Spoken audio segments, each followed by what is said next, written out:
जो भी गीता के एक या आधे अध्याय का अथवा एक आधे या चौथाई श्लोक का भी प्रतिदिन अभ्यास करता है, वो सुशर्मा के समान मुक्त हो जाता है। तब देवी लक्ष्मी ने सुशर्मा के जीवन की कथा जाननी चाह। विष्णु भगवान ने बताया कि सुशर्मा बड़ी खोटी बुद्धि का मनुष्य था। वो न ध्यान करता था, न जप और न अतिथियों का सत्कार।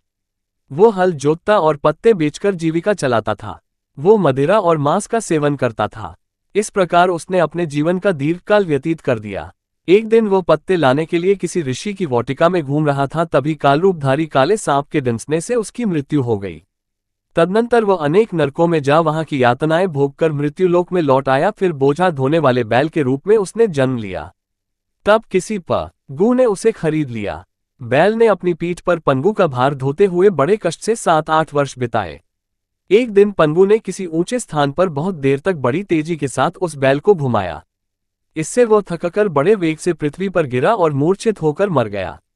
उस समय वहां बहुत से लोग एकत्रित हो गए। उस जनसमुदाय में से किसी पुण्यात्मा व्यक्ति ने उस बैल का कल्याण करने के लिए उसे अपना पुण्य दान किया। उस भीड़ में एक वेश्या भी खड़ी थी। उसे अपने पुण्य का पता नहीं था, तो भी उसने लोगों की देखा देखी उस बैल के लिए कुछ त्याग किया। यमराज के दूत उस मरे हुए प्राणी को पहले यमपुरी में ले गए। वो वेश्या के दिए पुण्य से पुण्यवान हो गया, फिर उसे छोड़ दिया गया। वो भूलोक में आकर उत्तम कुल और शील वाले ब्राह्मणों के घर में उत्पन्न हुआ। उस समय भी उसे अपने पूर्वजन्म की बातों का स्मरण बना रहा। उससे मेरा अंतःकरण पवित्र हो गया है। उसी का पुण्य मैंने तुम्हारे लिए दान किया था। इसके बाद उन दोनों ने तोते से पूछा। तब उस तोते ने अपने पूर्वजन्म का स्मरण करके प्राचीन इतिहास कहना आरंभ किया। तोता बोला, पूर्वजन्म में मैं विद्वान होकर भी विद्वता के अभिमान से मोहित रहता था। मेरा राग द्वेष इतना बढ़ गया था कि मैं गुणवान विद्वानों के प्रति भी ईर्ष्या भाव रखने लगा। फिर समयानुसार मेरी मृत्यु हो गई और मैं अनेकों घृणित लोकों में भटकता फिरा। उसके बाद इस लोक में आया। सद्गुरु की अत्यंत निंदा करने के कारण तोते के कुल में मेरा जन्म हुआ। पापी होने के कारण छोटी अवस्था में ही मेरा माता पिता से वियोग हो गया। एक दिन मैं ग्रीष्म ऋतु में तपते हुए मार्ग पर पड़ा था।